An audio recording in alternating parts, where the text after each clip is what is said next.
Pues Yo adelante, si ya estoy está. grabando. Sí, Ok. Son un gallo por ahí. Un gallo de gallina. Bien, bien, bien, bien. ¿Ya? Sí, profesor. Ok. Bien, pues hoy vamos a comentar esta pregunta que les envié y a sus compañeros, con el cual se cierra, digamos que, esta pequeña introducción a lo que es el análisis historiográfico. Esta pequeña introducción, porque no es nada más 16 sesiones, y son menos de 16 sesiones, se puede uno volver hábil en lo que es un ejercicio de reflexión historiográfica. Pero se hace el intento, ¿no? Y espero que esto quede claro, ¿no? Considero que en ese segundo semestre,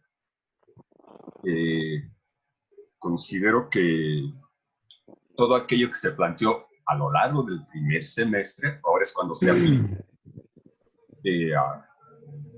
aplica a dos obras muy concretas, a lo que es el análisis historiográfico de la obra de Isidoro y de Orosio, ¿no? Y creo que el ejercicio resulta interesante porque ahí es donde creo que se hace completamente evidente que detrás de todo trabajo historiográfico hay un porqué, ¿no? Hay un porqué. Ningún trabajo es neutral, ¿no? Es imparcial. Todo trabajo historiográfico, aunque dé la impresión, teniendo como base el manejo del lenguaje, detrás de todo ejercicio historiográfico hay un porqué. Y en la historiografía medieval es más que evidente, ¿no? Es bien claro, es bien claro. Y ustedes se pueden dar cuenta de forma inmediata, ¿no? Ya. Hay dolo, dirían a nivel de juristas, ¿no? Hay plan con maña, ¿no? Jugar con lo acontecido en lo pretérito para justificar el presente, ¿no? La gente de la mañana, bueno, pues durante el primer semestre creo que no trabajaron a Edward Carr, que es la historia, está editado en castellano, Six Barrel, ni a Collingwood, Idea de la Historia, editado por Fondo de Cultura Económica. Dos textos que son muy esclarecedores en torno a la función del papel que juega el historiador como constructor de historias, ¿no? En el caso de Edward Carr y en el caso de Collingwood, se los recomiendo mucho, son además claros, diáfanos. En el caso de Collingwood, creo que una idea que siempre tiendo a repetir y que creo que es clave en su obra es cuando él refiere que la materia prima de todo historiador que son las ideas, ¿no? El historiador trabaja con ideas. Interesante, ¿no? O sea, que no trabajamos con los hechos, ¿no? Los hechos no se ven, los hechos y si están sujetos a interpretación. Creo que esto hasta lo soñó hoy por la mañana, carajo, diablos, ¿no? Me está haciendo duda mal estas lecturas, ¿no? Bien. Edward Carr, una de las tantas sentencias que se ponen de manifiesto a todo lo largo, en sus primeros 4 capítulos, refiere lo siguiente: toda historia es historia presente. Toda historia es historia presente. Casi hasta lo podríamos utilizar como epígrafe para iniciar un ejercicio de análisis historiográfico, ¿no? Yo lo debo haber utilizado, ¿no? Seguramente, ¿no? Porque toda reflexión histórica tiene como punto de partida una reflexión sobre el mundo que le ha tocado vivir al o a las historiadoras. De ahí nace su preocupación, ¿no? Tratar de esclarecer algo teniendo como punto de referencia lo que ya fue, lo acontecido, lo pretérito. En el caso de Orosio, ustedes lo empiezan a descubrir y ya deben estar a punto de concluir esta lectura. Vean cómo inicia de una reflexión presente, ¿no? Aunque de alguna manera sí se hace presente desde la introducción, ¿no? Vuelvo a recordarlo. Trataré de cumplir tus mandatos, mi fiel amo, hace referencia a Agustín de Hipona, como si fuera un perro, ¿no? Como un perro de casa, ¿no? Casa con Z y casa con S, ¿no? Trataré de cumplir lo mejor posible tu mandato, ¿no? Ahí el redactor aparece, da la cara, ¿no? No se oculta detrás del discurso, hace acto de presencia, lo cual quiere decir, ya se pone a pensar uno en la cuestión, que ya este documento va a estar, llamémosle, amañado, ¿no? Tal vez el término sea lo más adecuado, correcto, pero es un documento en donde todo lo que se va a decir tiene una razón de ser, ¿no? Y desde el principio de la obra, ya al iniciar con el libro primero, desde el libro primero, él ya deja claro cómo va a hacer uso de la información pretérita para justificar aquello que a él les ha tocado vivir, o lo que a ellos les ha tocado vivir. ¿A quiénes? A los cristianos. Me quedaba pensando el día de ayer y hoy por la mañana, mientras tomaba un café, cómo es que en lugar de que comience esta reflexión histórica con el mundo que le ha tocado vivir, ¿no? Comienza con una reflexión pretérita en donde enlaza los designios de Dios con la historia pagana, o donde enlaza los destinos de la humanidad con algo que va más allá del humano, ¿no? Bien, al respecto. No es sino hasta el final de la obra cuando vemos, cuando queda muy, pero muy claro del porqué de ese ejercicio, de ese trabajo. Estoy resolviendo la pregunta, mis maestros, maestras.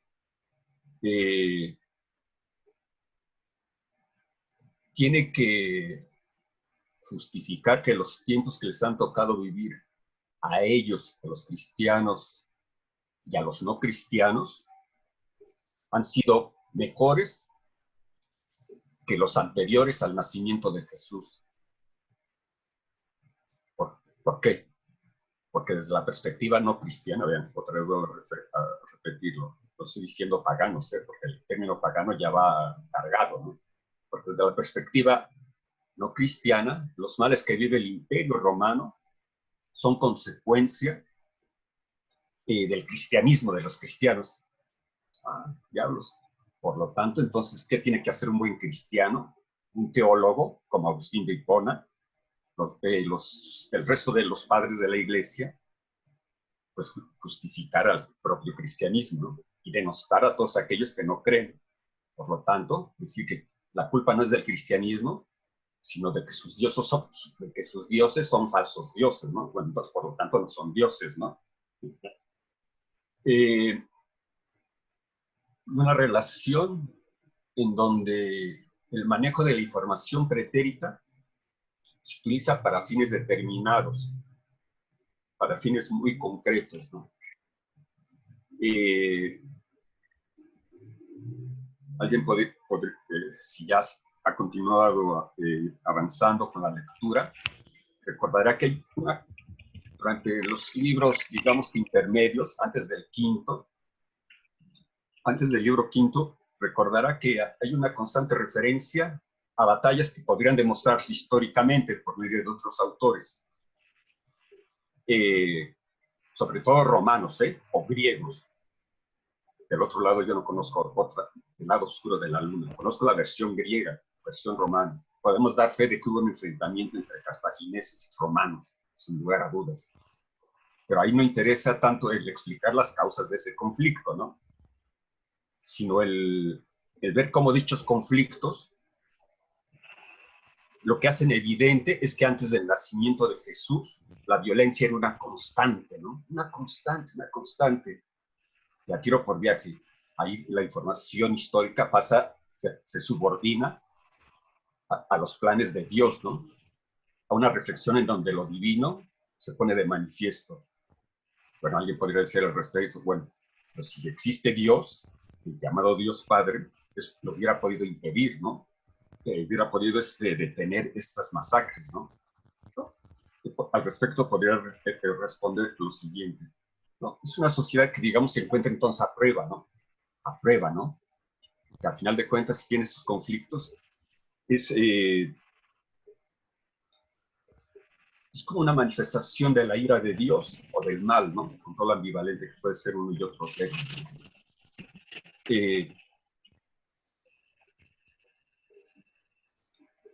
La obra se encuentra dividida en 7 libros, ¿no? Desde la propia división de la obra, que quién sabe si se haya llamado historias, pero así se presenta en el mundo moderno. Si es uno un tanto perspicaz, la obra se encuentra dividida en 7 libros, ¿no? Pues hasta ahí ya hay plan con maña, ¿no? Y en el 7º día, ¿qué sucedió? Jesús descansó, ¿no? Perdón, Dios descansó, ¿no? Dios descansó, ¿no? Y efectivamente en el 7º libro, Orocio descansa, ¿no? Orocio descansa, da por cumplido el mandato que se le ordenó.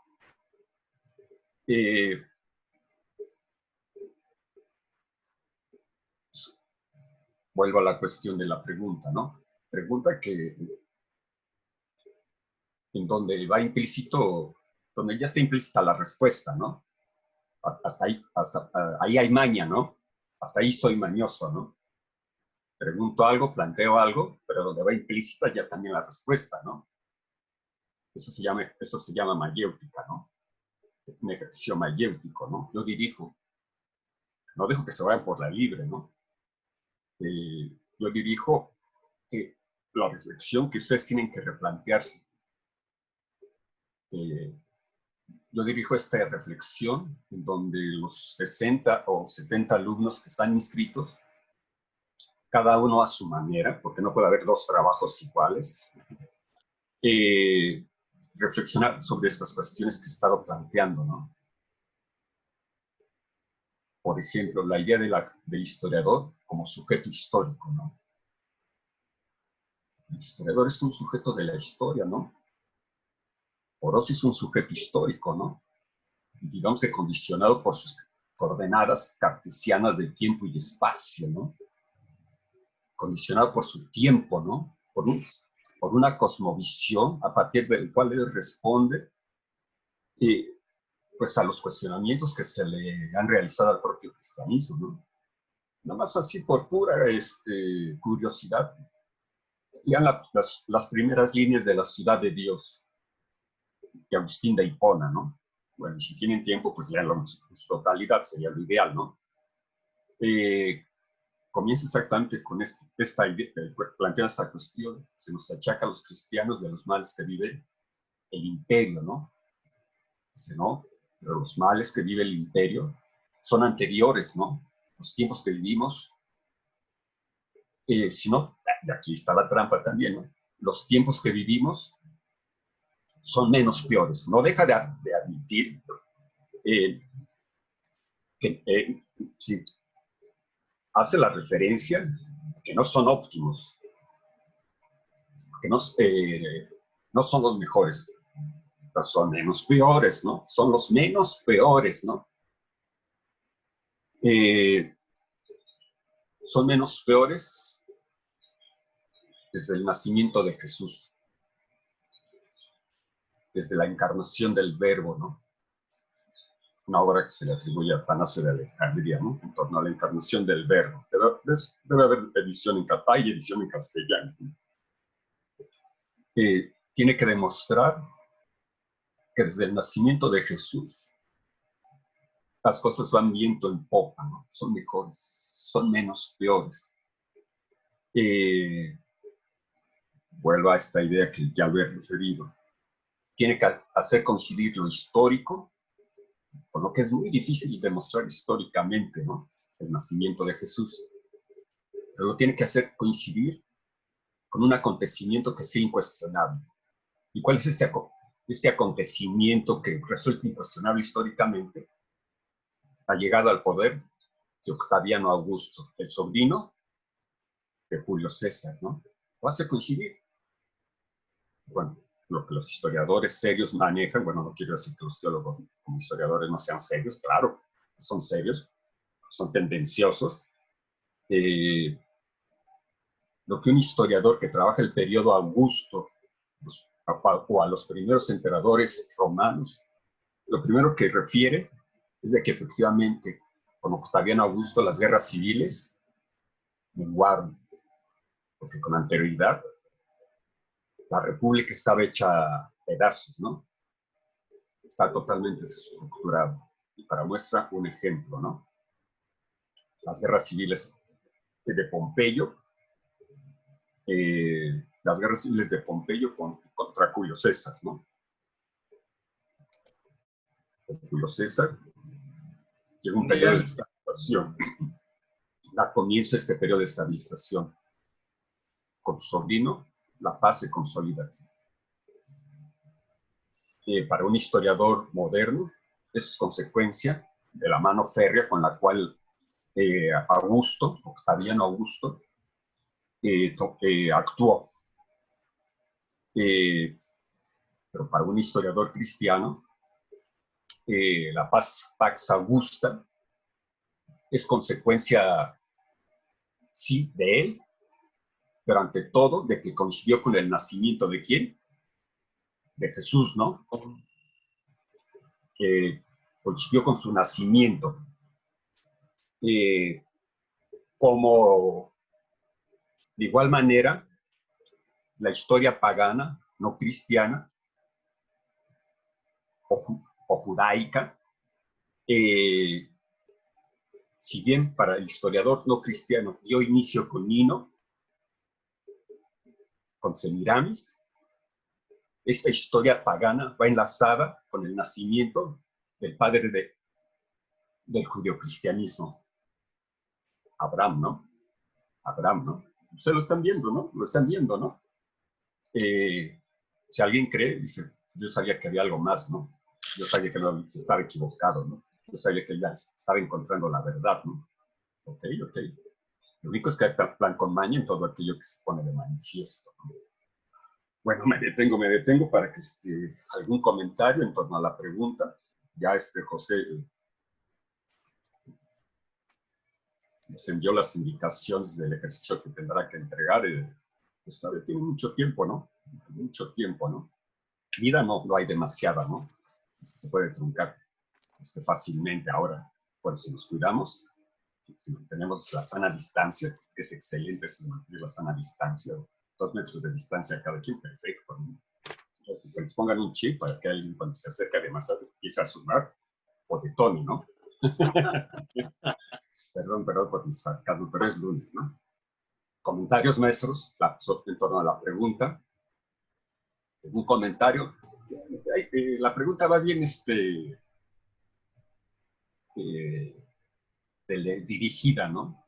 No hay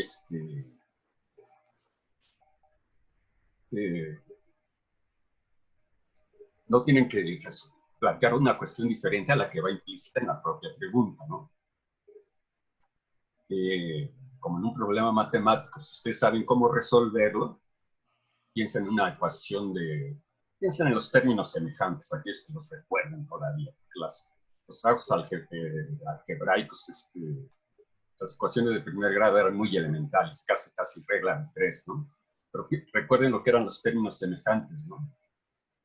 Llenos de paréntesis, corchetes, signos positivos, negativos, todo para llegar a un resultado casi podríamos decir reduccionista en comparación a todo lo que se desplegó, ¿no? Si conoces cómo funciona esa lógica, sabes cuál será el resultado, ¿no? Y puedes llegar por diferentes vías a ese mismo resultado. Porque quien haya cursado, todos cursamos matemáticas, pero para bien o para mal, pero todos pasamos, ¿no? Tal vez no cálculo diferencial integral, es otro asunto, ¿no? Eso ya son tal vez palabras mayores, ¿no? Allí en solución. En el caso de la reflexión histórica, pues es exactamente lo mismo, ¿no? Que estoy planteando. Estoy tomando como referente toda una serie de lecturas, que son mis lecturas, que son las lecturas de estos otros historiadores, grandes historiadores, que hicieron sobre otras obras pertenecientes a periodos muy concretos. Y están tratando de entender el porqué de esos ejercicios, ¿no? Lecturas de lecturas de lecturas, ¿no? Sin que ninguna de esas lecturas sea la realidad, ¿no? Salvo que creas que hay una lectura única, ¿no? Bueno, esto a mí me puede resultar escandaloso, porque entonces hay alguien que sí sabe leer y hay alguien que no sabe leer, ¿no? Obviamente que el que sabe leer no se piensa a sí mismo como el que no sabe leer, ¿no? Él se convierte en autoridad, ¿no? Se convierte en autoridad, ¿no? Se convierte en autoridad, ¿no? Y desecha todo aquello que, desde su perspectiva, le dé la impresión de que está mal fundado. Tiene que ver con la pregunta, ¿no?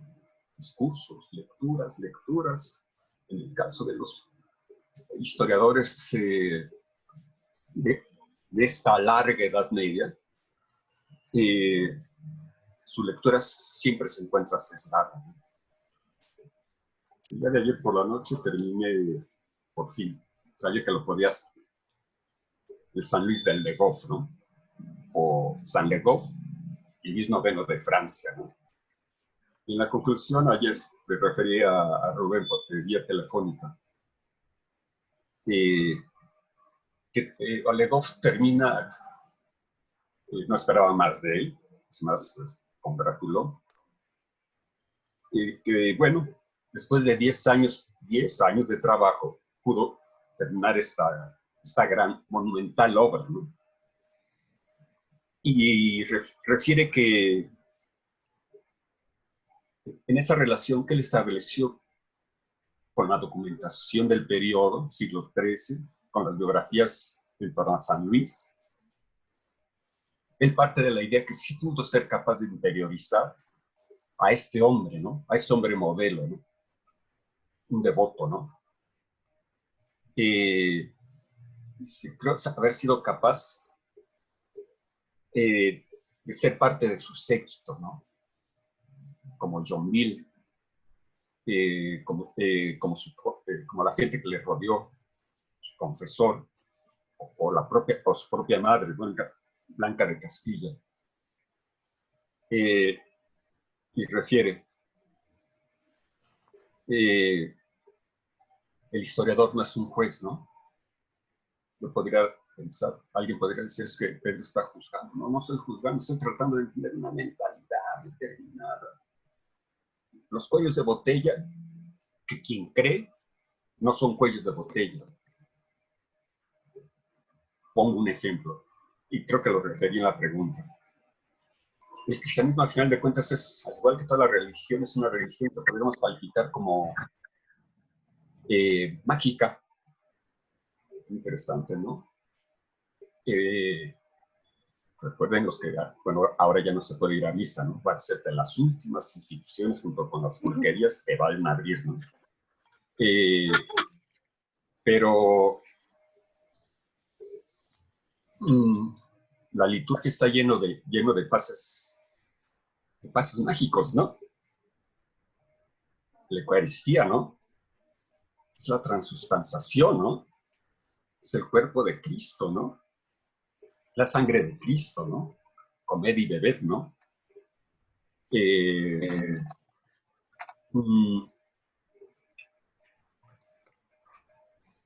sacerdote en el sentido más amplio de la palabra, ¿no? Como los sacerdotes mexicas, ¿no? Son los intercesores, ¿no? Entre la divinidad y lo terrestre, ¿no? Respecto, es indudable que el cristianismo es una religión también que cree en lo mágico, ¿no? Cree en lo mágico, ¿no? Hay una parte muy interesante. Hay un texto que lleva como título Lo Sagrado Real, un documento del documento 1250 que lo refiere Le Goff, donde se hace referencia a lo que es la entronización, en las vísperas de la entronización del rey, de su coronación, de todo aquello que debe presidir a su unción, ¿no? La unción del rey de Francia, nada más para el exclusivo, pero el rey de Francia, es en la catedral de Rennes, ¿no? Que no estemos tan cerca para ir inmediatamente a corroborarlo, ¿no? Muy cerca de la abadía de San Remy, ¿no? Y en donde asisten los prelados de la catedral de San Denis. Ese sí tengo el gusto, el placer de conocerla, ¿no? Pero en donde quienes llevan a cabo este proceso de unción mágico del rey son los bispos, son los prelados mayores, ¿no?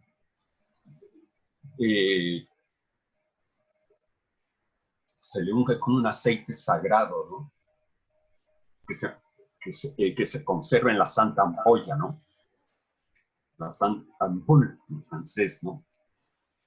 Y que cada vez que hay una entronización, la Santa Ampoule se llena mágicamente con este líquido, ¿no? Es un líquido, ¿no? Son grasas, son grasas. Esto lo tienes que creer simplemente, ¿no? Líquido que desde el momento en cuando se unge al rey, el propio rey se vuelve una especie de rey sacerdote, es el intercesor terrenal de los intereses de Dios en la tierra.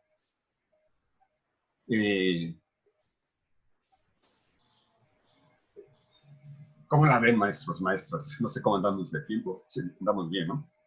Preguntas en torno al... Profesor, Sí, maestro. bueno, ahorita que hablamos de los reyes, también tengo entendido que era el Papa quien los designaba, ¿no? O quien decía quién iba a ser rey, o en su contrario a quien quitaba rey o ponía como rey. Entonces ahí también habría un ejemplo de esta subordinación religiosa, ¿no? Bien, para el periodo que es, digamos que para lo que es la llamada Baja Edad Media,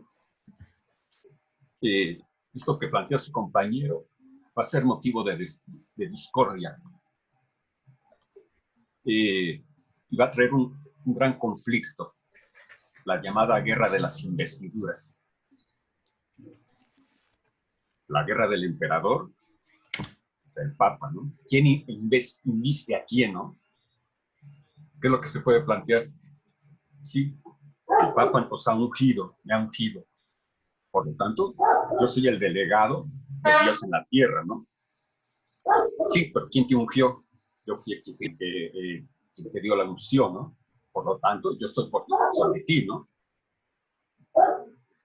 Un problema irresoluble, ¿no? Un problema irresoluble.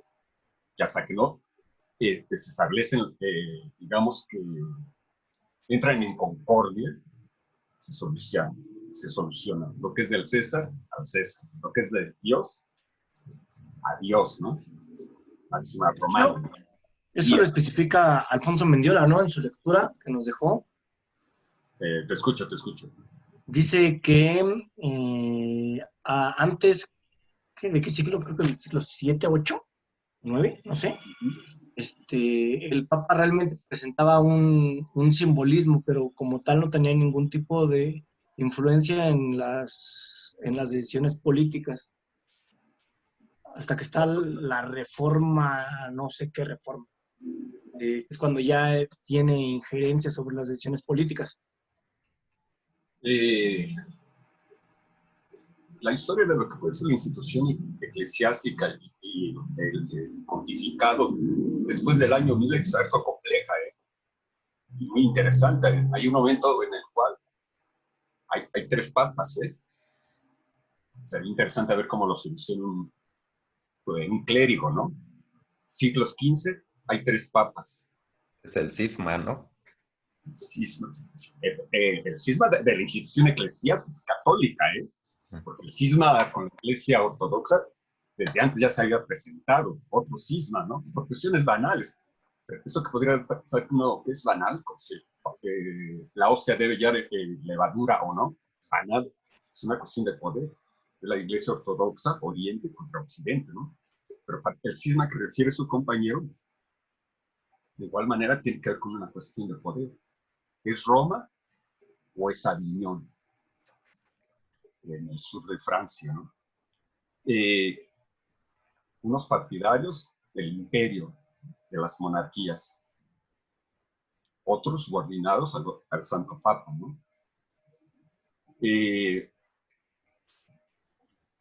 Aquí la cuestión tiene que ver también con problemas políticos, ¿no? Con problemas políticos, ¿no? Injerencia política, ¿no? Bueno, que todo esto sirva de ejemplo para ver cómo las cuestiones de carácter teológico, yo prefiero además cristológico, permean el grueso de las obras del periodo, ¿no? Alguien podría decir, y los cuentos de Canterbury, el de Cameron, hay unos muy irreverentes, y los irreverentes son muy bonitos, además. Son muy bonitos. Se ríe uno porque no que no se ría uno, ¿no? Carajo, no que te contengas, ¿no? Pero otros son, giran sobre cuestiones religiosas. Recordemos Chaucer, ¿no?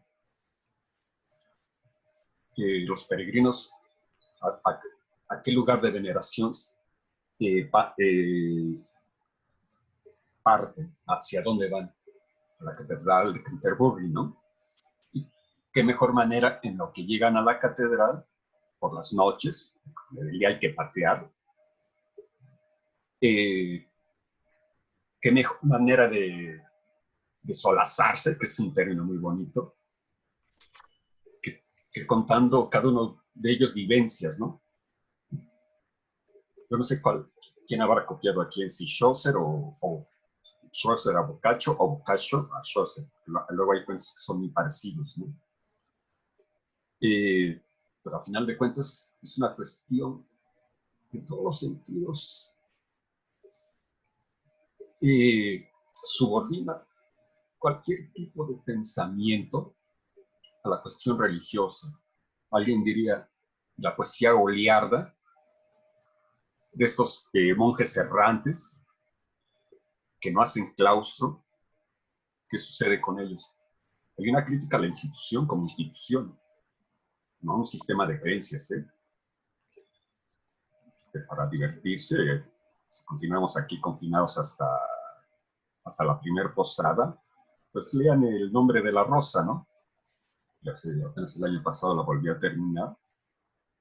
Y es un gran texto de historia, ¿no? Es un gran texto de historia, ¿no? Aunque hay que diré, pues es una novela sí, pero histórica, ¿no? Y les recuerdo, primero lean a Eco, luego vean la película, ¿no? Porque si no, cuando si ven primero la película y luego van a Eco, cada vez que hagan referencia a William de Baskerville, lo van a ver con cara de Sean Connery, ¿no? Entonces, que no saben bien, ¿no? Mejor al revés, y luego ya te imaginas, le pones la cara, ¿no? Le pones nombre al niño, ¿no? Y ahora que tenemos mucho tiempo, ¿no?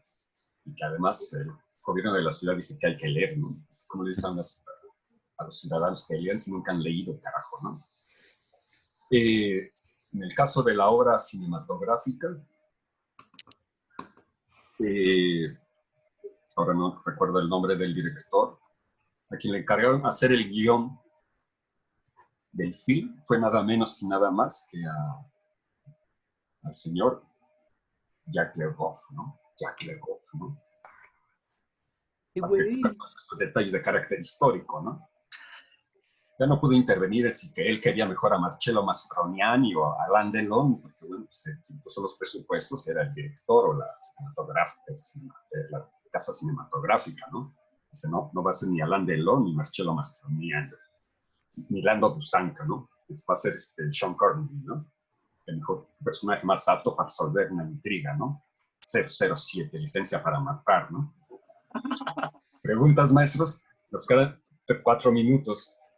¿Sí ven por dónde, maestros, maestras? Están despiertos, nomás se prendieron la computadora y ya se volvieron a coagular. No, oiga, yo tengo una pregunta, profesor. A ver. Es nada más ya para aterrizar bien. Yo ya leí todos los textos. Estoy volviendo a repasar el de los intelectuales en la Edad Media porque pues tengo como unas vagas dudas que me acarrearon desde el trabajo desde la lectura del trabajo de Mendiola. Nada más como para hacer énfasis, la segunda parte, que es la que le vamos a entregar, es un análisis de la historiografía a partir del trabajo de Orosio, pero es el de la historia de los godos, ¿verdad? ¿O es el de ¿cuál es el otro? Las historias de Orosio. Ah, es el de... sí, ¿verdad? Sí es el de la historia de los godos. Bien, bien. La historia gotor, la historia de los godos, suevos y vándalos. Sí, ¿verdad? Sí es ese. Bien, quisiera tener como cartel de jardín de niños cuando le hacían casa.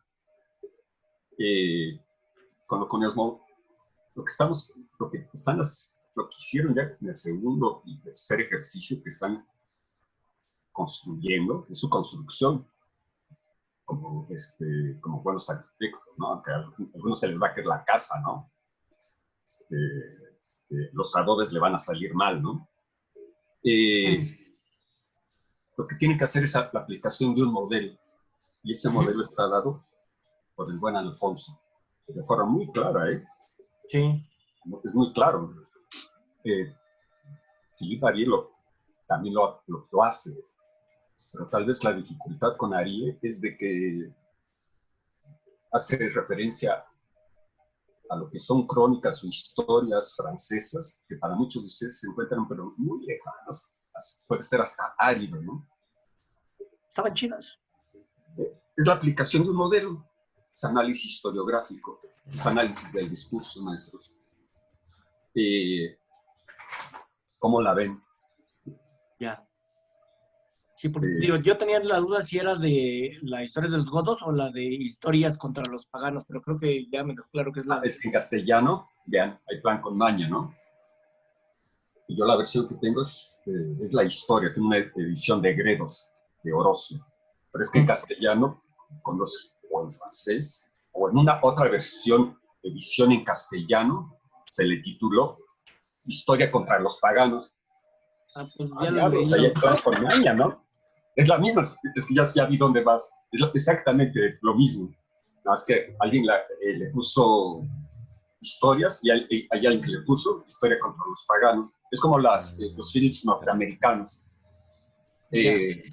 Las conocemos con el subtítulo en castellano. Cuando alguien la vio en Estados Unidos o puso atención en el título en inglés, dice, pues, ¿qué no es lo mismo? Recuerden, No hay espacio para los débiles. Un film reciente, más bueno, ya tampoco tan reciente, ¿no? Todavía el Jeremy Irons caminaba, ahorita ya no debe caminar, ni debe salir de su casa, ¿no? En inglés, si hago el traslado al castellano, no hay espacio para los viejos. Recuérdenlo, nada más